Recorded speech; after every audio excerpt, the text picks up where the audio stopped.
right, man. Super Bowl 60. It went down Sunday. And we have new Super Bowl champions for the second time in franchise history. The Seattle Seahawks are the Seattle Seahawks. They did it. And running behind Kenny Walker, who was the Super Bowl MVP. Live chat, help me review the game right here on Ask the Host. Fast lane when I pass in the street, bag of money in the passenger seat. Simcoe's been asking for me on the road from the west to the east. Way up, I might never come down, cause the coast racking up the flight miles. So high, I might never come down, so what, this is my lifestyle.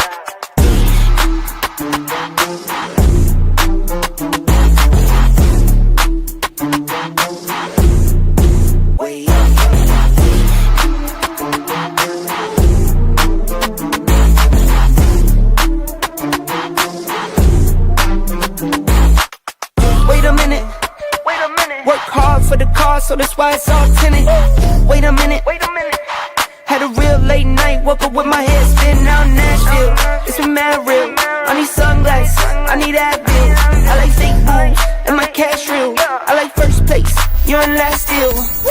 Fast lane when I pass in the street, bag of money in the passenger seat. Simcoe's been asking for me on the road from the west to the east. Way up, I might never come down, cause the coast racking up the flight miles. So high, I might never come down, so what, this is my lifestyle.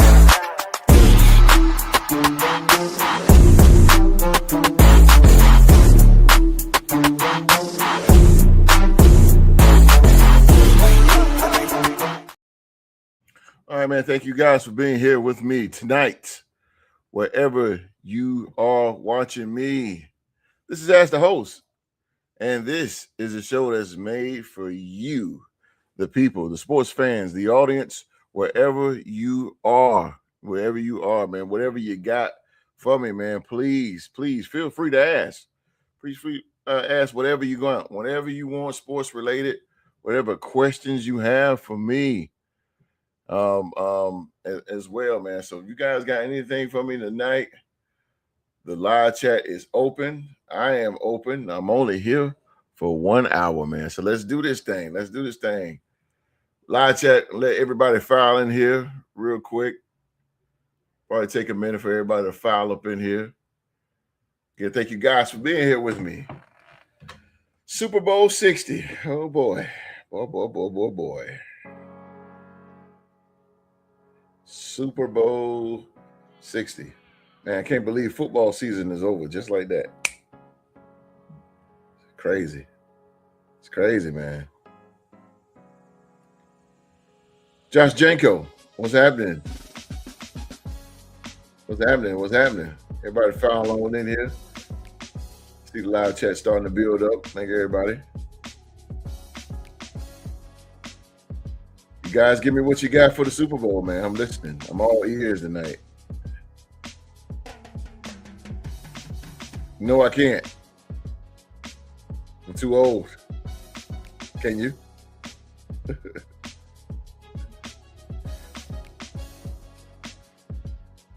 The 2025 Real Sports Podcast MVP, my Raider brother, young Mark, representing the Charlotte Hornets. Well, City tomorrow, baby. Charlotte Hornets is on a tear. Miles Bridges is on a tear. Good Lord. The aggression. You gotta love it. You gotta love it. Everybody file on in here. Why everybody filing in here, man? Did anybody hear about Cliff Kingsbury going to the Rams? Wow. Hell of an offense.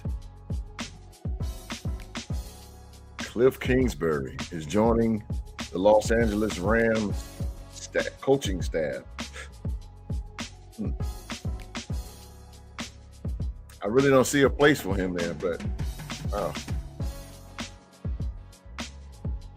Mark says, to his credit, the first person who told me Charlotte was going to be on this year. For sure, bro. I knew it, bro. Man, Charlotte balling, bro. Just seeing them in person at the Greensboro Coliseum. Charlotte gonna make some noise. I've been saying that for like past 2 years. Yeah, Charlotte is nice, bro. And sky's the limit for them. I hope they make the playoffs. I really do.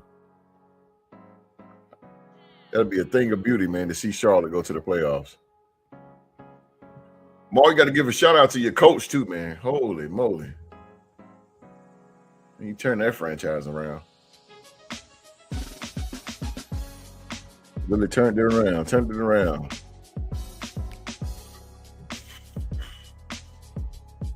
Let everybody follow him before I get started with the Super Bowl talk here.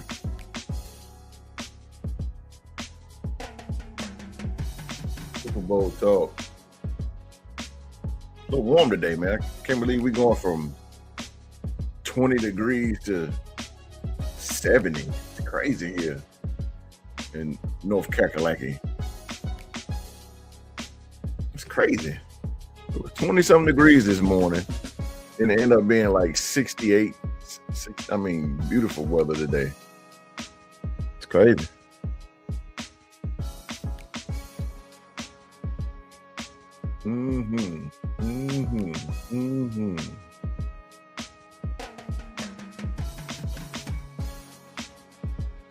Live chat. I see you. Well, you see me, but I don't see you. What's going on, everybody? Give me some shout outs. Man. Say hello or something. Hi. Holla at me. As a Raider fan, how do you feel about Mark Davis taking a back seat and going forward? Oh, man, Mark, this is something that we've been waiting on. With Minty, well, I ain't gonna say Minty, but it's 2011. We've been telling him to take the back seat, man. It's good. It feels like football again in the Raider Nation. Only one could tell. Now we got to put in that work for the summer. We'll see how it goes. We will see how it goes. Feels good though, Mark. Feels good. They introduced him today, matter of fact. It's good. He met the crew. He met Ashton Genty and Max Crosby, Brock Bowers. He met everybody. It's good. And we clean house. That means Pete Carroll's son is the hell out of. I'm just hoping, Mark. Just really hoping. Some way, somehow, we get Jim Schwartz as our defensive coordinator. Oh my God. If not Jim Schwartz, Raheem Morris. Those are my two for the Raiders, defensive coordinator. Jim Schwartz or Raheem Morris. Please come on down. Please come on down as you are the next contestants on the Raider Nation.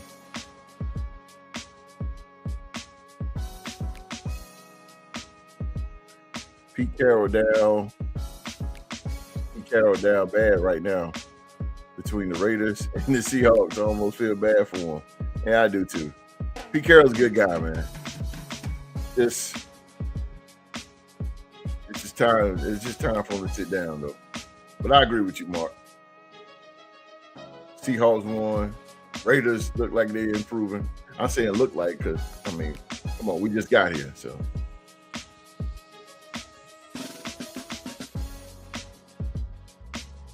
All right. Mr. Marcus is in the building.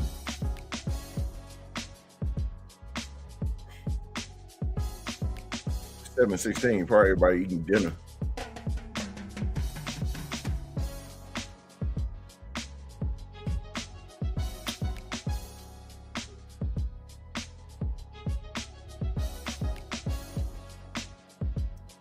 Super Bowl 60, man. Football season's over.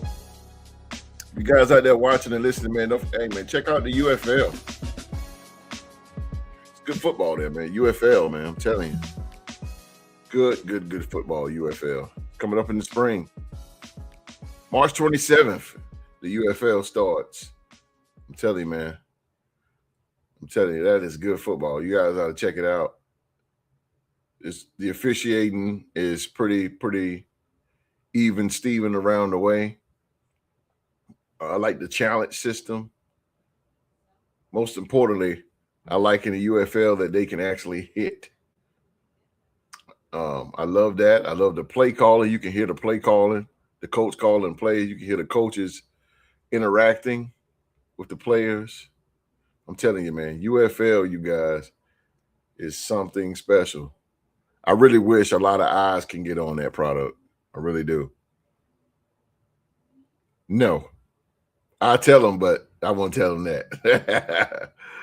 We all know that title's coming back to Birmingham, Alabama, where it belongs, where it started. But for now, the DC Defenders are the defending UFL champions. They are. They beat my Birmingham Stallions. They did. The sun shines on the dog's ass every now and then. Oh, my fair live chat. Where is thou? About to get this review started. Super Bowl 60. Everybody come on in. I'm going to talk about Super Bowl 60. You guys ain't got any comments about Super Bowl 60? Put them in the live chat. I'll post them. We'll talk about it. Any questions from moi? We'll talk about it. I give you my honest opinion of the Super Bowl. Ugh. And boy, here we go. All right. Super Bowl 60. Super Bowl 60, man. It started in Levi Stadium. Levi Stadium Sunday. It was between the AFC champion New England Patriots and the NFC champion Seattle Seahawks.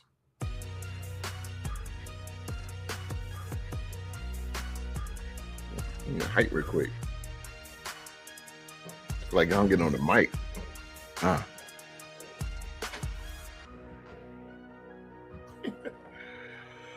All right, this started off, man. You know, Coco Jones, great performance. Hell, she should have did halftime. Yeah, it's me. Coco Jones started it off. Great singer, great actress. She played on Bel Air on Peacock. That is the fiance of Spider Mitchell for the Cleveland Cavaliers. Cleveland Cavaliers. Great performance by her in the Super Bowl. All right, we're starting the first half. First half, New England Patriots versus the Seattle Seahawks. And this was a very defensive, which I knew was coming in. This was a very defensive type game. But I have to give credit. To the New England Patriots. The Patriots, man, they did their defense really did a good job and a good number on the Seattle Seahawks. I think Mike Vrabel had those guys really primed up. You could tell on the sideline, man, he was in those guys' ear. New England is no slouch at all. Defensively, and I think they held their own against the Seattle Seahawks, making them kick 5 field goals. So that's impressive, man. I think the sky is the limit for the New England Patriots. Now, offensively with the Patriots, I'm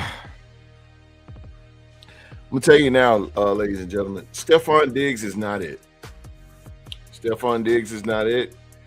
I think the New England Patriots, man, they really they need some personnel.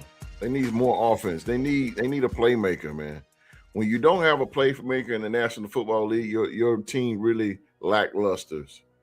Now they have their home run hitter in Stevenson, their running back, but as you can see, Seattle really shut him. They shut him down. They kept him really, really quiet. They kept him quiet. Um, but yeah, the Drake and I don't think I hear a lot of Patriots fans saying that the offensive line of the Patriots really let the team down, but I don't think so. I think they got a pretty decent offensive line. It was just the strong arm of the Seattle Seahawks defense. They was bull rushing and they was doing it with authority. Um, um, um, One thing about Drake May though, he has to learn how to um, play with poise under pressure. He's Man, Seattle had him so rattled. You could tell in his throws he was throwing a couple of ducks out there. Um, but that offense was just the reason to me. The reason why the offense, two reasons why New England's offense struggled under the quote unquote greatest offensive coordinator of all time, as Mark said, Josh McDumbass.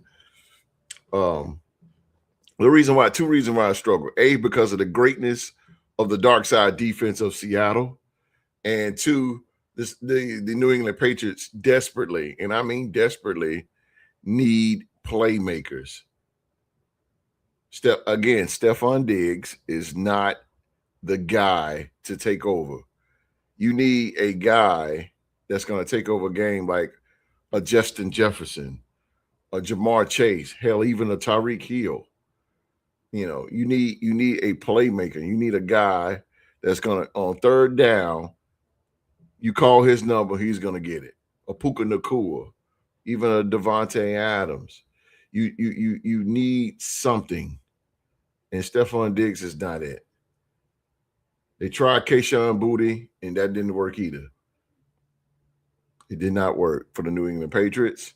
They really, really struggled offensively, could not get anything going to like the fourth quarter. And I think that's when the Seahawks kind of just laid off. They dominated the entire game anyway, but they just laid off in the fourth quarter. But I think the New England Patriots in the offseason, they really need to address that and start working on the offense now. They spent a ton of money. They actually spent $350 million on that team, getting that team actually developed and to the Super Bowl. They had a big salary cap this year, last year, and Robert Kraft he spent wisely. He spent wisely, but he didn't. It seems like he forgot the offense because here it is, the biggest game of the year, and your offense stinks bad. But in the regular season, that offense was pretty good. I'm talking about New England. That offense was third. They were the third best offense in the National Football League. And this guy Drake May was making chicken salad out of chicken shit because and he was kind of doing what Tom Brady did when he went to the Super Bowl with the against the Atlanta Falcons. He had nobody. And this is kind of like, I wouldn't say Drake May has nobody, but again, Stephon Diggs is just not the guy that me personally, I can depend on to win the game for us. He's just not a chain mover to me. And this game right here really shows it. It really showed it. Mark said, I wanted Seattle to get this shutout so bad. Yeah, and it looked like it was coming. It looked like it was coming, but Seattle, they just let off. They was a little gassed. You could tell. Working 9 to 5. I know that's right. Would have loved to have seen a Bills versus Seahawks Super Bowl instead of that. I agree with that, man. You're a Giants fan. You're a Giants fan. Does that say Giants? You like to say Giants. Working 9 to 5. No, I like that. Yeah. I would like to see Buffalo. I actually though working. I wanted the Jacksonville Jaguars to go. I just had a gut feeling that the Jaguars was going to pull it off. They were so hot, and they play so good. The Jacksonville Jaguars, man, they really They really played so good, and I really thought that they was gonna go.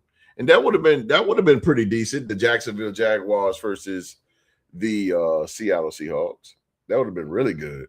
That would have been really good. But you know, social media, man, they really put you on something. They was really talking about how New England, man, they were saying that New England they played a real team.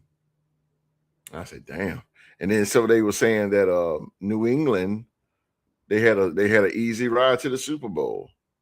I wouldn't say they had an easy ride, but they just had they got lucky. I mean, you played a banged up Charger team. You played a Nico Collins less Houston Texans with a struggling CJ Stroud, no Tank Dell, um, and then who else you played? Oh, the Denver Broncos. You didn't have Bo Nix. You didn't have Bo Nix there. So, a lot of people saying that, the Patriots, they had a smooth ride to the Super Bowl. And again, I wouldn't say that. I just think that, they just got lucky. Things happen. I mean, it wasn't on the Patriots. Just things happen. And it happened good for them. But they ran into a buzzsaw named the Seattle Seahawks. I would say Mike Vrabel had that team prepared. They was prepared, I believe, because I just said earlier that defense was the New England defense they were a nuisance. They were a nuisance, and they were shaking up Sam Darnold. Sam Darnold could not get anything moving. That offense could not get anything moving. They could not get down the field like they normally do.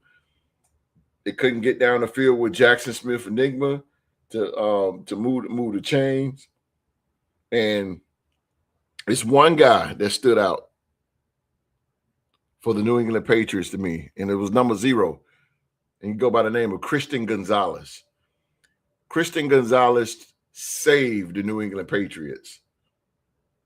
He saved that team because, I mean, broken pass after broken up pass after broken up pass. He was breaking up Sam Darnold's passes. And he had a great defensive game, Christian Gonzalez.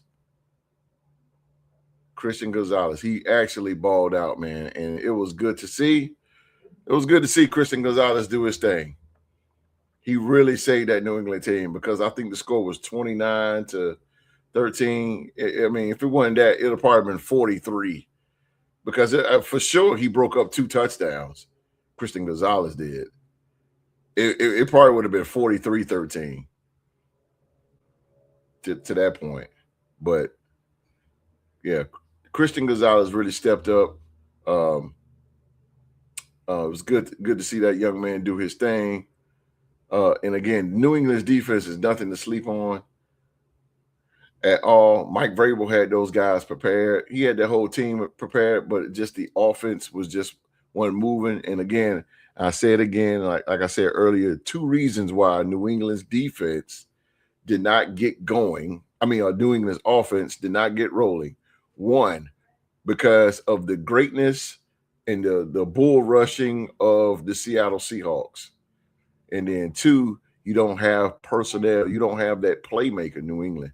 They do not have a playmaker that they can go downfield and make the big plays, put the team on your back when you're struggling. Again, you don't have a Justin Jefferson or Jamar Chase, or in this case, Jackson Smith Enigma, Puka Nacua, Devontae Adams, CD Lamb. You don't have guys like that can blow the top off. And New England, they should really evaluate things, maybe in the draft, maybe get a home run hitter and try to develop him. Go into free agency. They still got cap money. Robert Kraft, of course. And they really need to get a number 1 receiver because I think part of New England's identity, they don't have a number 1 receiver. Stephon Diggs is not a number 1 receiver. If you put Stephon Diggs on anything like a team like the Vikings or something like that, he'll be a number 3 or number 4. Easy. He's just not the guy. He's just not the guy. And I know New England fans and I know Stephon Diggs fans and just don't agree with me, but it is true. And the proof is in the pudding Sunday. We did not see number 8. He did not. I think he got one pass, one or two. They put the clamps down on him. So that side was the New England Patriots. And again, Patriots fans, man, don't hang your head so low, because that defense was really. I was really impressed. With them. They did a marvelous job, and they lucky again. If it wasn't for Christian Gonzalez, it'd probably been 43-14, easy. 43-13. I'm sorry. It'd have been just like that. Now, jump over on the Seattle side. The Seattle Seahawks, the NFC champions. Oh. Sam Darnold, like I said, man, Sam Darnold's a bit rattled, man. Mike Vrabel was throwing kind of a lot of blitz schemes at him. New England, they used a lot of cover 3. Cover 3 in code means sky. So they was doing a lot of cover 3s, watching Jackson Smith-Njigba because he can blow the top off. And also you got to watch for the Raiders. I am a Las Vegas Raiders Mikey 2026. I am a Las Vegas Raiders fan. 33 years. Well, yeah, they got to watch out for Shaheed, and they had to watch out for Jackson Smith-Njigba. So it was a lot of cover 3s going on, a lot of blitzing, outside blitzing by the New England Patriots. I've seen a couple of linebackers coming in. Robert Spillane, he blitzed maybe once or twice. But yeah, also the Seattle Seahawks passing game could not get going as well. But one thing that really got going was the Super Bowl MVP, which was Kenny Skywalker. Kenny Walker, man, holy smoke. He said, get ready for Fernando coming, and most likely A.J. Brown coming to Vegas too. Hey, I'll take it. Definitely Fernando, Mikey. Yeah, definitely. But I'll take A.J. Brown. I would take that. I would take that. I would take that. I don't know though, because the way A.J. Brown's talking, they just got a new offensive coordinator. So I don't know. He says, quote unquote, yeah, he loves it, but I think Mikey, A.J. Brown might not be leaving Philly because he is really in tune with this new offensive coordinator, and I think what the Philly offense is going, this new offensive coordinator is going to do, he's going to cater to A.J. Brown. He's going to cater. He's going to get A.J. Brown everything he wants. Because we all know that A.J. Brown wants to be the guy. He wants to be the guy. And this is a fresh start for him. He got a new offensive coordinator. So if he do not produce this year, the problem lies with him. We'll see. But if he decides to leave, man, I would definitely take him as a Raider. Yeah, I'm right. I'll take A.J. Brown. I mean, he's a big dude, man. Big target. Definitely do well for Brock Bowers. I'm with that, brother. I'm with that. But yeah, Kenny Walker was running like a madman, and it was a thing of beauty. Seattle's run game was really, really, really on point.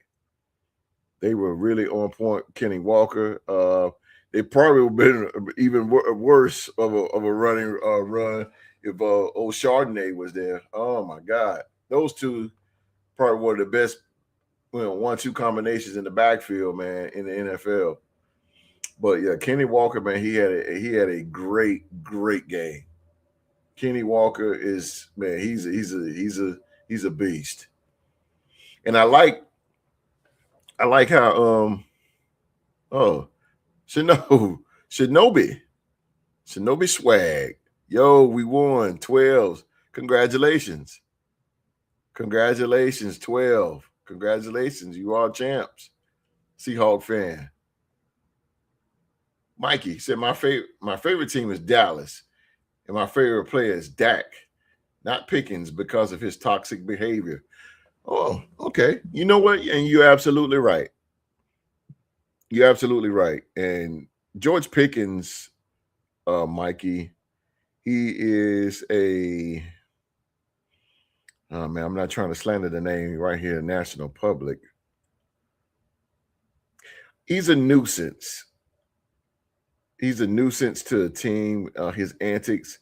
I really seen it in Pittsburgh, and I was just didn't understand why he act like that. And he gets real frustrated when the defense is really getting physical with him.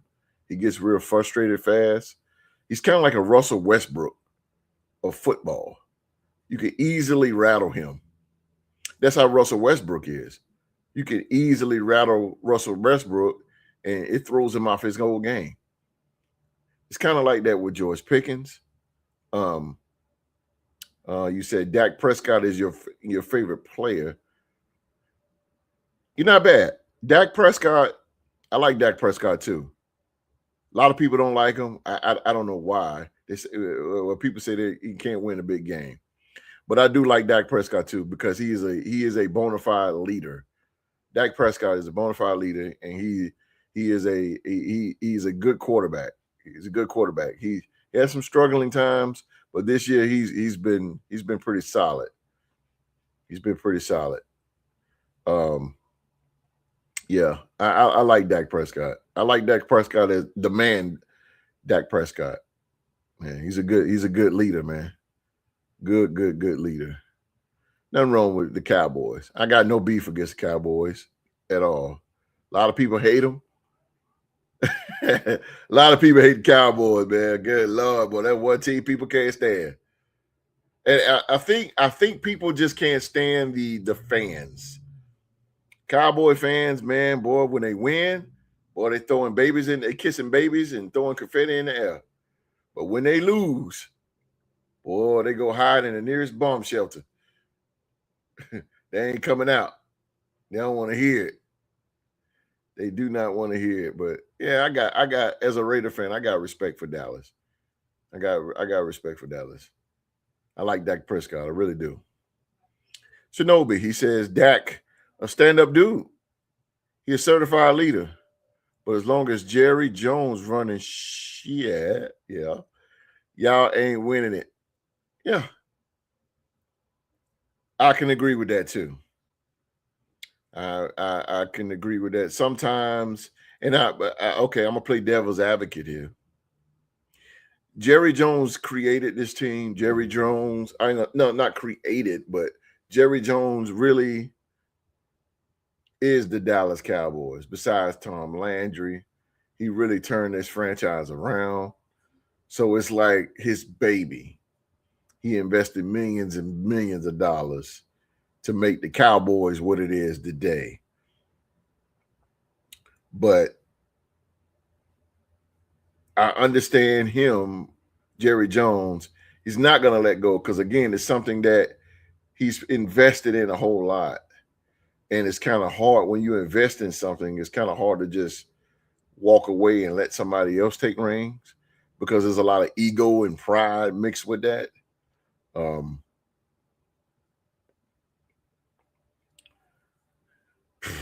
I think he should let it go. I think it's time for him to let it go so the Cowboys can get on and prosper. I think just let his son take the reins.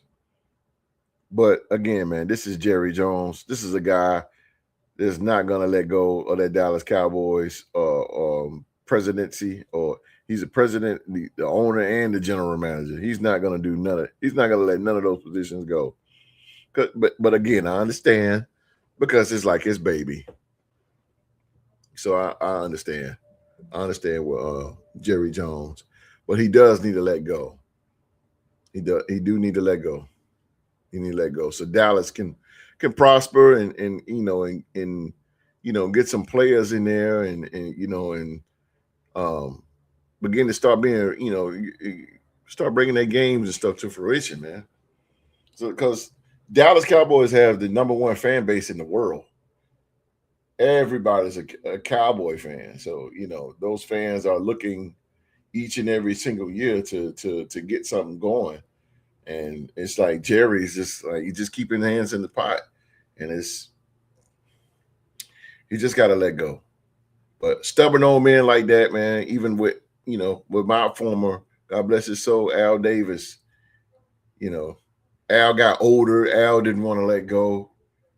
Um, then you had even in baseball, George Steinbrenner for the New York Yankees. Those guys like that, man. They're not gonna. Mm-mm. They will go all the way to their grave to control that team. So, yeah, Dallas Cowboys. Well, yeah. To go back to the Super Bowl, man. Kenny Walker. I like the part where Kenny Walker. He took his time to hit the hole. It took his time to hit the hole, and I really like that, man. He looked like Le'Veon Bell out there. I was like, oh, he hit the hole. He was looking around, but that's how bad, and you can tell how gas the New England Patriots were. They were so gassed out, they couldn't even get Walker. Walker sat there for like at least 2-3 seconds before he hit the hole. That was the thing of beauty. I love runs like that. It's definitely Le'Veon Bell, but more of a Barry Sanders. Because Barry Sanders used to hit it too. Barry Sanders used to do the exact same thing. We are 12. Go Hulk, baby. Okay. There go the champs. We them birds, yo. I hear you. Hey, salute. Salute, man. Salute. You look like Larry June when he has his glasses. Who is this guy? Because I heard this before. Larry June. Who is this guy? This is my second time hearing that. Let me Google this dude. Larry June. This is my second time hearing that. Yo, you look like Larry June. Must be handsome. Larry June. Larry June. Oh, you're a rapper? Oh, snap. That's crazy. Okay, I can see the resemblance. I can see the I can see the resemblance. Larry June. Word. Okay. Now I know who it is. Larry June. He's a West Coast rapper, right?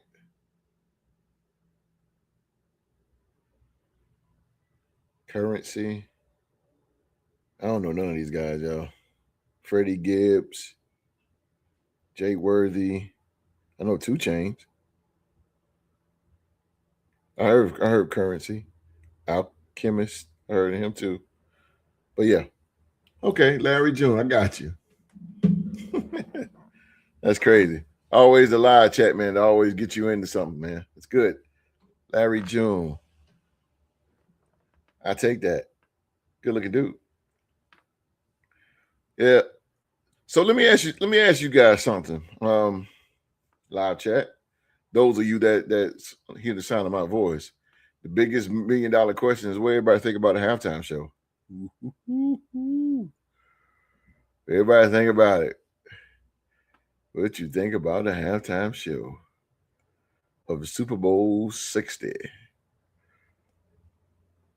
If you can hear me right now, what do y'all think about this the halftime show?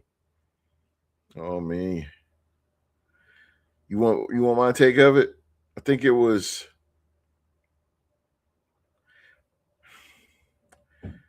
I think the energy and excitement was definitely there. It was definitely the energy was Bad Bunny. It wasn't a bad performance at all. I just think that it should have been in English because the entire halftime show was all in Spanish, and you didn't know, and then you got it in San Francisco, so it's like nobody's really familiar with the reggaeton type music, and I really think that they should have Bad Bunny should have. I mean, it's fine to go Puerto Rican. I know you got Puerto Rican heritage, and I get that. But I think he should have been. It should have definitely been English, because again, everybody is sitting around like, what is he saying? And as a viewer watching it from via a TV screen, it should have put the NFL should have put subtitles so you can know so we can know at least what he is saying and what message, because he looked like he was putting out a real message at the end about hate and stuff like that, which was good. I can understand that, but the whole entire performance to me should have been in English. And I say this again, clip that. The Super Bowl halftime show, it should have been in English. It should have been in English, not Spanish. Or they should at least put subtitles. NBC, they should have put subtitles out there, so we the viewers, again via TV screen, can see exactly what he's trying to say. Because again, it was a good message. It was about I think it was about racism and hate in the country, in the world, and he was trying to basically say stop the violence, stop all the hate and everything like that. Good message. I'm with it, but it should have been in English instead of Spanish. So shout out to Bad Bunny though, man. Good energy. It was a good vibe. Wasn't bad at all. Wasn't like I just didn't understand it. I didn't understand it. I didn't understand the language. And let's go to the second half. The second half of this thing. Again, man, this whole game, this entire game was straight defensive. It was a lot, and I mean a lot of 3-and-outs. I thought we was getting ready to see the Los Angeles Rams versus the Patriots in 2019 again.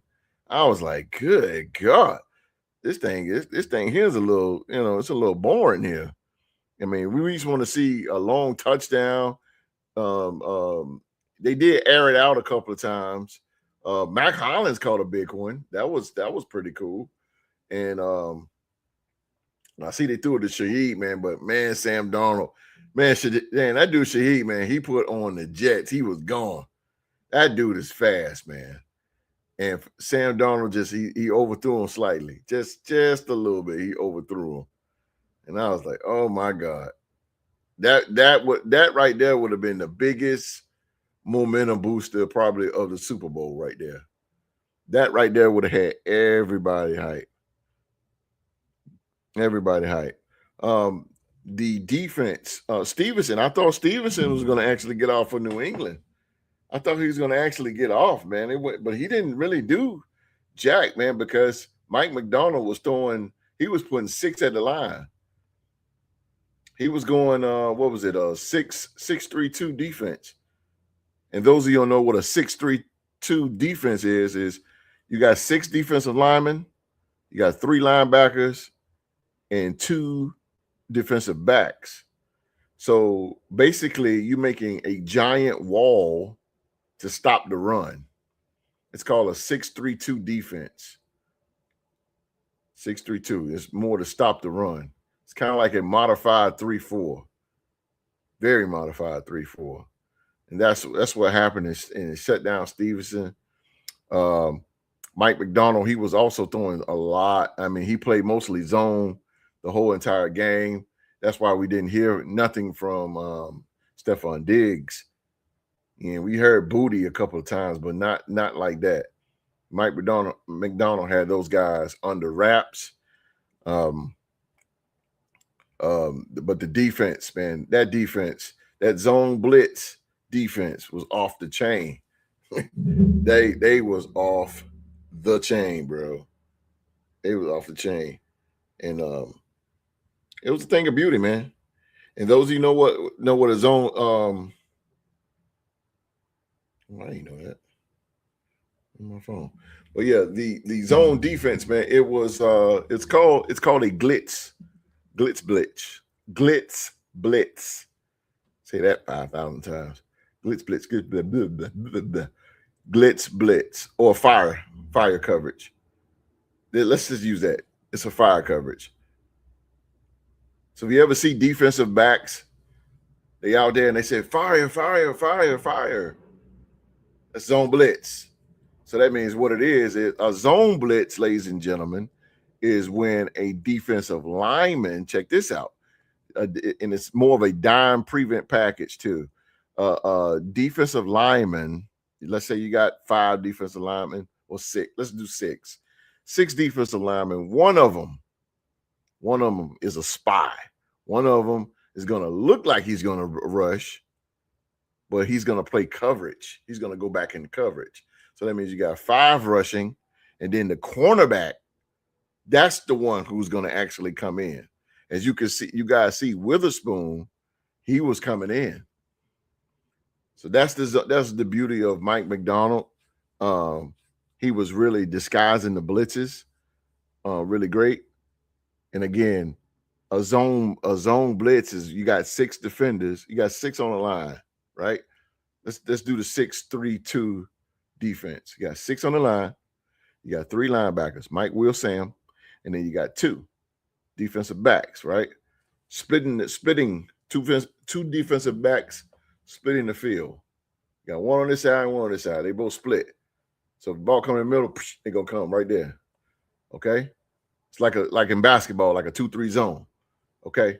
So Mike Macdonald, what he did was he had 6 lined up, but one of them is hot.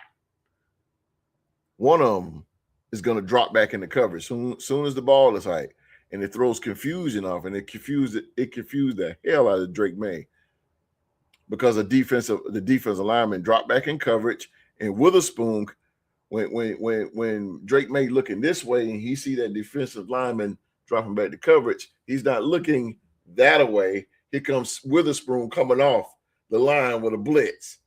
It was a thing of beauty. Thing of beauty. Thing of beauty. Thing of beauty.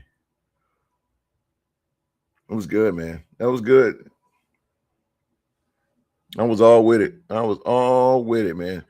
Mike Macdonald, he really schemed up something really good, and he ran counter similar of that defense the whole entire game, to the point where you can run it 3 or 4 times. That type of defense right there, you can run 3 or 4 tight. You can run it 3 or 4 times, and if it's dominant, it will keep the offense stagnant. It will really throw them off. It will really throw them off.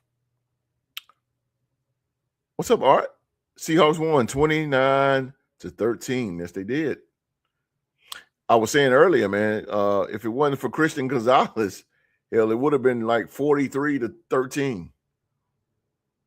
It would have been like 43-13, man. Christian Gonzalez, he really saved the New England Patriots' ass. He really did. He really did. But yeah, that was Mike Macdonald. Clint Kubiak, he didn't. I do like the play action. What the only touchdown they had was when he threw it to Barner, the tight end. That was a great play action. But the reason why that happened, it was just bad coverage by the New England Patriots. They were so in tune to Kenny Walker's run game. But Clint Kubiak, he called the right play at the right time. That was the perfect time to run a play action, because again, the New England Patriots were so honed in to Kenny Walker to the point where they wasn't paying attention, and the linebacker forgot coverage. He forgot coverage, and he went. It was a gamble. Instead of dropping back in the coverage, he rushed or he blitzed. And when he blitzed, Sam Darnold seen it. Barner was open. That's all she wrote for the touchdown. So,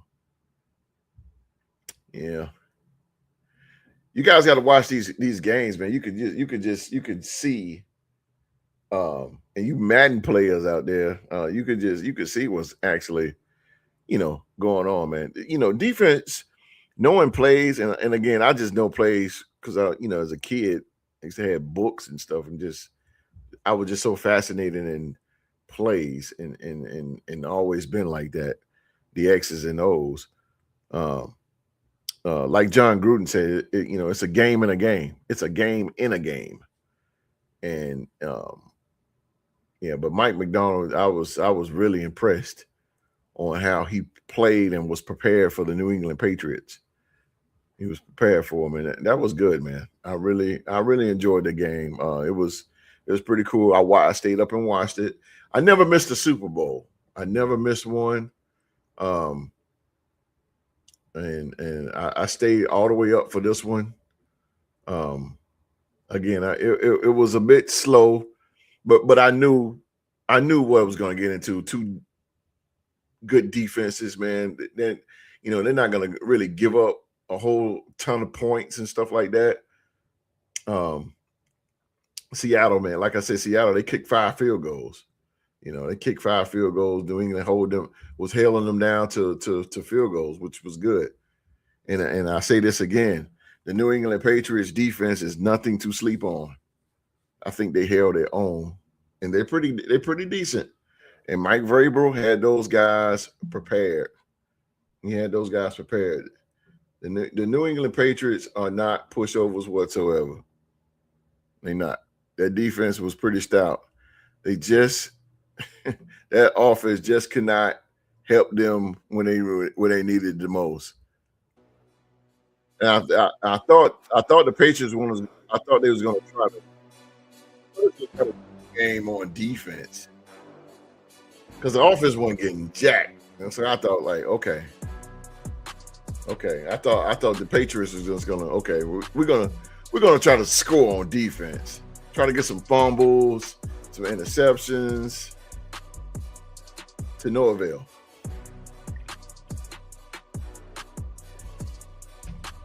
To no avail. But at the end of the day, for the second time in their history, their franchise history, the Seattle Seahawks are the Super Bowl champions of 2025-26 season. This is their second one. They are 2-2 in Super Bowl. They've been 4 times. They lost 2. They won 2. Don't forget, Russell Wilson won 1 and 13 for them. 14. Yeah, 14. 13, 14. Sam Darnold, Russell Wilson got the 2 for them, and they lost 2. They lost, of course, to run the damn ball against New England. And then they fell to Peyton Manning and the the Broncos? No, they beat the Broncos. I'm tripping. I can't get my stuff right today. But yeah, they are 2-2 in the Super Bowl, man. So it looks like the sky is the limit for the Seattle Seahawks, man. Sky's the limit, man. Sam Darnold, like he has found him a new home. And he is the guy now. He is the guy. I think he's going to be the guy probably for the rest of his career.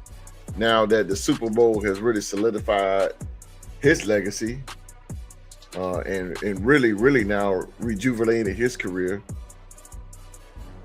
The Seattle Seahawks, man, they found their guy. So it's good. It's good, man. It's good. The Seattle Seahawks. The Raiders. We took their offensive coordinator. I'm not going to say that they're not going to be the same. I think they're going to be. I think they're still going to be effective. That defense, as long as Mike McDonald is doing that, is incorporating the calls for the defense, they're going to be all right.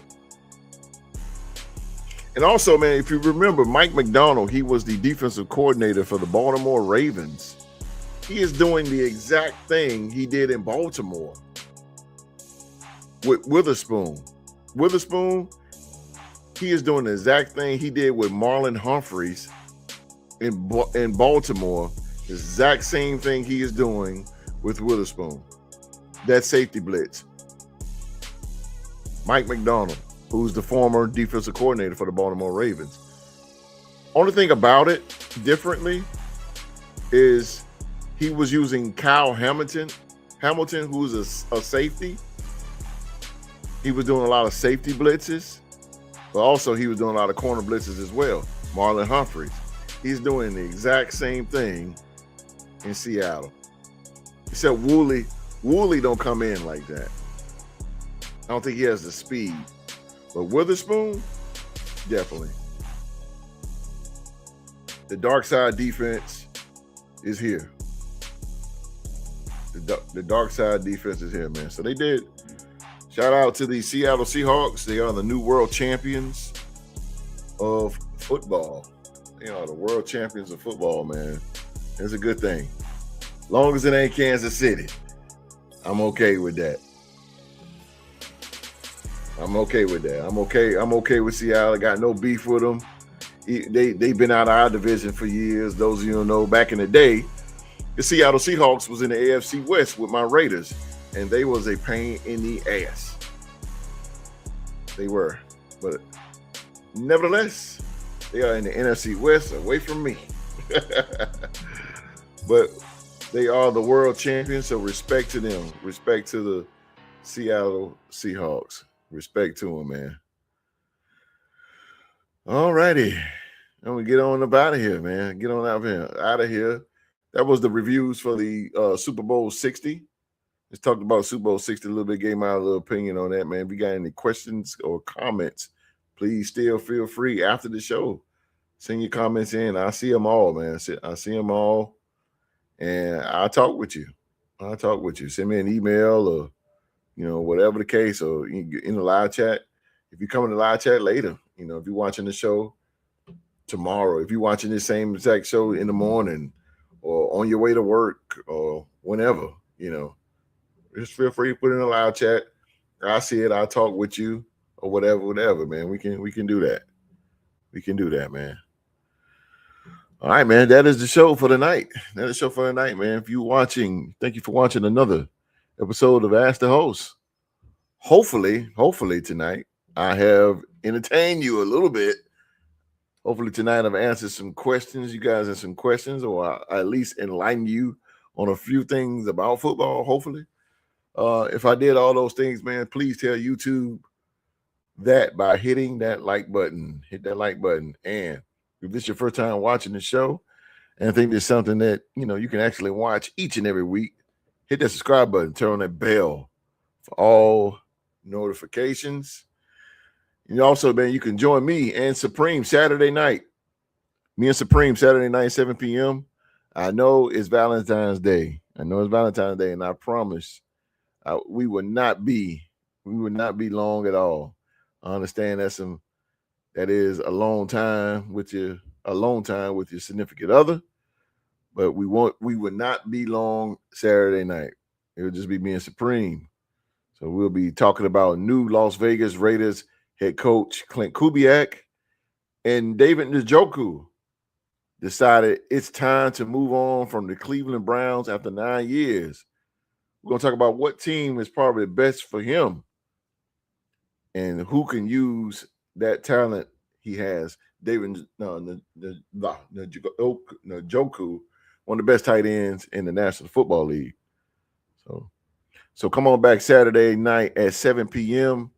It will be a real short show, man, so you can spend time with your significant other and everybody around the world that's watching. Again, thank you so much. And everybody around the world, man, please be safe and stay safe. And that, my friends, is an order. Yeah. Hey. Yeah. Flipping the script from my old ways. Flick up the switch, I'm in flow state. Commas, I'm going through grown pains. I wasn't used to being so gross. I tighten the threads at a crochet. I wake up to cushion some OJ. The last tape I dropped was a Rowway. It's yellow, I swear it's a Coldplay. Viva la vida, I'm swiping the Visa. We working, I'm taking off no days. Cause we throwing shots like a gun range. So we finally make it to front page. A head full of dreams, some breath for the schemes. A heart that been feeling like it's a machine. I'm pushing extremes, cause I'd rather die on my feet than live on my knees. Yeah, stay on my P's, get hate off my body like it's a disease. I'm walking off after we taking the lead. She call me Big Papi, I'm David Ortiz. Okay. It's what you've been waiting to see. There's moments where you gotta take it or leave.